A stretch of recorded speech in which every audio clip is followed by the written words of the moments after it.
Dude, it's so fun.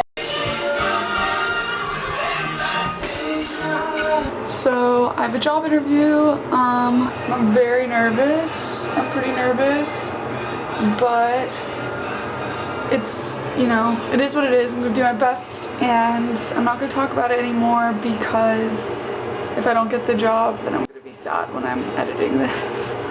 But I need to put my lipstick on, so that's why I'm not done yet.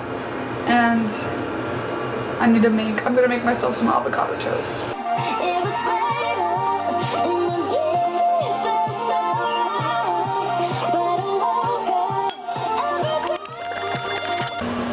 But this is the final look. I'm going to the library to print out my resume. I have to go.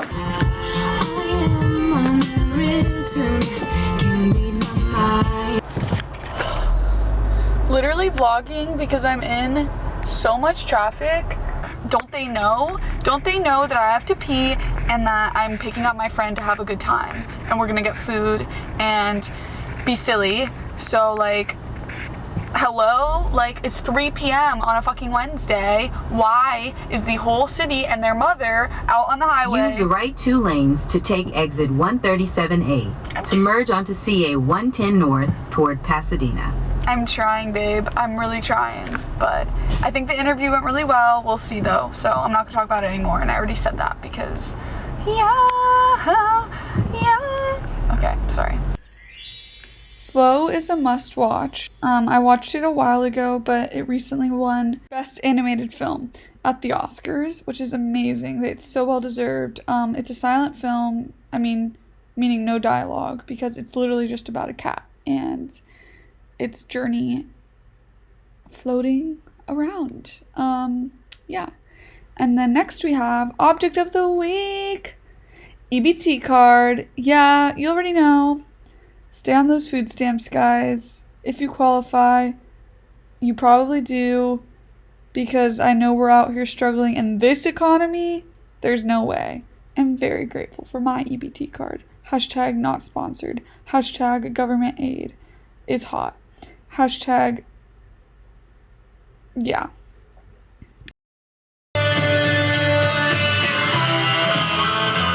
I was cutting an onion, but I was also crying, like sobbing, like, because the onion like made me cry. No, because I was just, I don't know, having a moment. I'm currently 1 month off meds, which is crazy and awesome, but at the same time I'm gonna go back on them.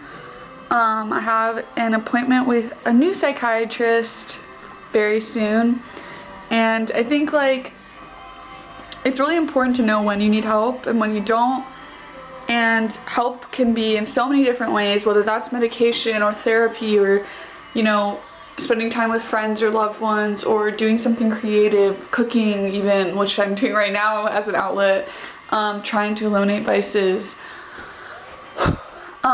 Anyways, you know, there are some people who don't want to be on medication for their anxiety, depression, whatever it might be, and I've realized that while I don't want to be entirely dependent on medication, at least for the phase I am right now in my life, I find it very much needed to subside the side effects of my constant anxiety, where I just have this pit in the bottom of my stomach for no reason and feel like I'm gonna cry, and I'm like at the verge of tears all the time for no reason, when I like hypothetically should be so happy in whatever situation I'm in.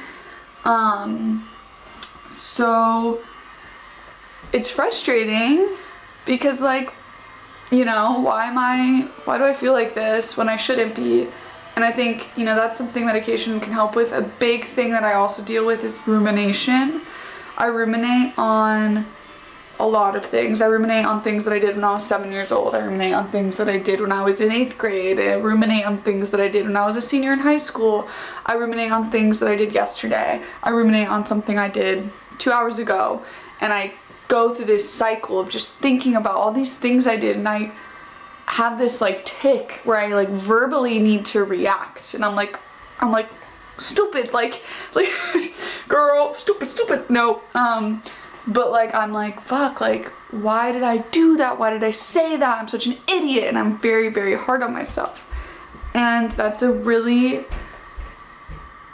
toxic cycle for me to get into, and it's not a good feeling not liking yourself or being confident in yourself all the time. And just confidence in general is something I've struggled with, so medication really did help me with that. And I think, you know, finding the right one, the right balance, now that I understand my mental health a little more, is good. And I think also going off meds and checking in with yourself and realizing, you know, there's a really big side effect, at least in my anxiety, where I think like I'm faking it, or I'm not really, you know, I don't really have anxiety. And then, you know, going off meds, I was like, girl, yeah, you do. But it's hard to know that you do when it's all that you know, if that makes sense. Like, it matters not what you've done, but what you do with what you've done for others.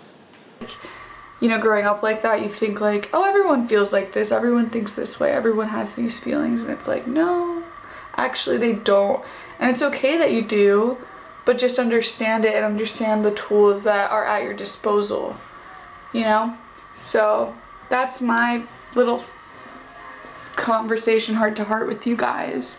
I'm making pasta, and I think cooking and listening to music or a podcast is a really good self-care ritual that can be distracting and fulfilling at the same time. So try to find stuff like that, as cheesy and cliche as that sounds. I know it's like, touch grass, well, actually, people have a point sometimes. So I wonder why I'm crying when this is the music I listen to.